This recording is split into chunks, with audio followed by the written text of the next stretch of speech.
पिछले दिनों गाजा को लेकर अमेरिकी राष्ट्रपति डोनाल्ड ट्रंप ने एक शांति समझौता तैयार कर रहे थे, जिसके तहत वो ये कह रहे थे कि इजराइल गाजा पे हमले रोक देगा। और इतना ही नहीं, वो नेतन्याहू के साथ बैठक कर रहे थे, चर्चा कर रहे थे। ये सारी बातें तब हो रही थी जब इजराइल के प्रधानमंत्री बेंजामिन नेतन्याहू अमेरिका दौरे पर थे। अमेरिकी दौरे के दौरान ही ट्रंप ने उनसे बातचीत किया और कहा कि अब हमें गाजा में शांति लाना है सोनम। लेकिन अब ट्रंप हमास पर फिर से भड़क गए हैं, खून खराबे की धमकी दे रहे हैं। और उनकी ये धमकी ऐसे समय में सामने आई है जब भी हाल ही फिलहाल में ही पिछले हफ्ते की अभी बात है, ट्रंप एक शांति मसौदा तैयार कर रहे थे। वो हमास को एक प्रस्ताव दे रहे थे कि ठीक है, हमास खत्म होगा। फिलिस्तीन के अस्तित्व को भी वो स्वीकार रहे थे, क्योंकि लगभग इजराइल ने हमेशा फिलिस्तीन के अस्तित्व को नकारा है। लेकिन दुनिया के कई देशों द्वारा दबाव पड़ा, जिस तरीके से यूएन जब चल रहा था, UNGA में हमने देखा कि यूरोप समेत कई दुनिया के देशों ने फिलिस्तीन के पक्ष में अपना समर्थन दिया। और इजराइल की तरफ से जब कतर पर हमला किया गया दोहा में, तब कहा गया कि हम सिर्फ हमास के आतंकियों को मारेंगे। लेकिन फिर एक समझौते की बात शुरू हुई और लोगों को लगने लगा कि गाजा में शांति होगी। लेकिन अब फिर से ट्रंप ने खून खराबा की धमकी दी है। तो ये धमकी में ट्रंप ने क्या कुछ कहा है? जैसे ही उन्होंने शांति मसौदा पेश किया तो वो उम्मीद कर रहे थे कि जल्द से जल्द जो है अब युद्ध विराम हो जाएगा, क्योंकि डोनाल्ड ट्रंप हमेशा से ही जो है युद्ध विराम का झंडा लेकर चल पड़ते हैं कहीं भी, चाहे वो भारत पाकिस्तान के बीच हो, उन्होंने दावा किया। लेकिन अब जो है उन्होंने हमास, इजराइल और जो भी अरब कंट्रीज़ हैं उनको चेतावनी देते हुए कहा है कि जो हमास और दुनिया भर के देश हैं, जिसमें अरब भी शामिल हैं, मुस्लिम, और सभी के साथ बहुत सकारात्मक पॉजिटिव चर्चा हुई है। ये वार्ताएं बहुत सफल रही हैं और तेज़ी से आगे बढ़ रही हैं। और जो है टीम्स जो है मिस्र में बैठक कर रही हैं ताकि जो है इसको अंतिम जो इसका विवरण है उस पर काम किया जा सके और उन्हें स्पष्ट किया जा सके। उन्होंने कहा कि मैं सभी से यह आग्रह करता हूं कि वो तेजी से आगे बढ़ें। फिर उन्होंने जो चेतावनी देते हुए कहा कि समय सिमटता जा रहा है, अगर बात नहीं मानी तो बहुत खून खराबा होगा, ऐसा कुछ भी हो सकता है जो किसी ने देखा नहीं होगा।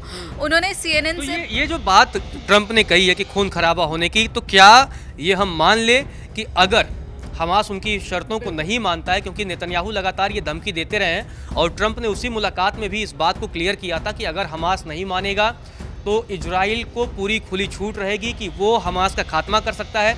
तो अब अगर हमास उनकी शर्तों को नहीं मानता है तो क्या ये माना जाए कि उस जंग में अमेरिका भी कूदेगा?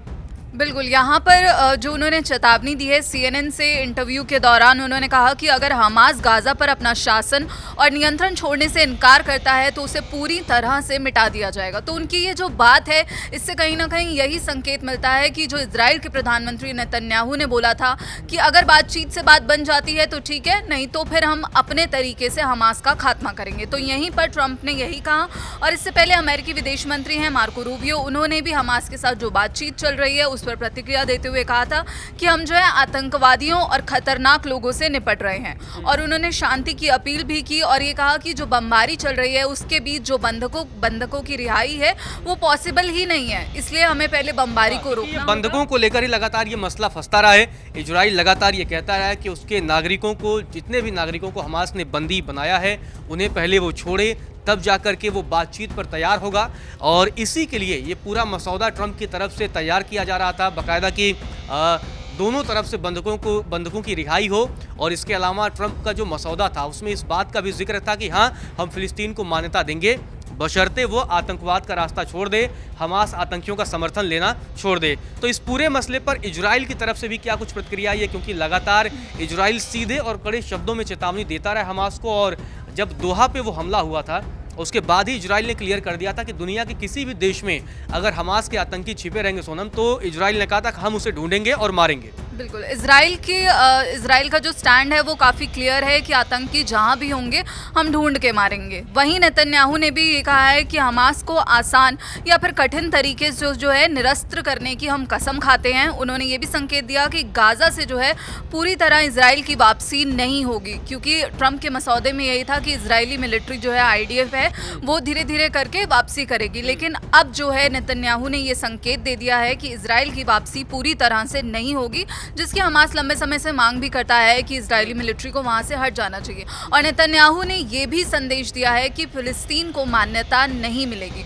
और पाकिस्तान का भी इसी को लेकर विरोध हो रहा था, जिसका पाकिस्तान के खुद के ही देश में लोग विरोध कर रहे थे कि इससे तो आप इजराइल को मान्यता दे रहे हैं, आपने जो ट्रंप के प्लान पर अपनी सहमति जताई है। बिल्कुल, तो इसी वजह से पाकिस्तान ने भी फिर यू टर्न मारते हुए अपना वापस ले लिया था जो सपोर्ट उन्होंने ट्रंप के गाजा प्लान को दिया था। आपको बता दें कि कनाडा, फ्रांस ऐसे दुनिया के तमाम देश हैं जिन्होंने फिलिस्तीन की मान्यता को समर्थन दिया था। भारत ने भी फिलिस्तीन की मान्यता को समर्थन दिया था।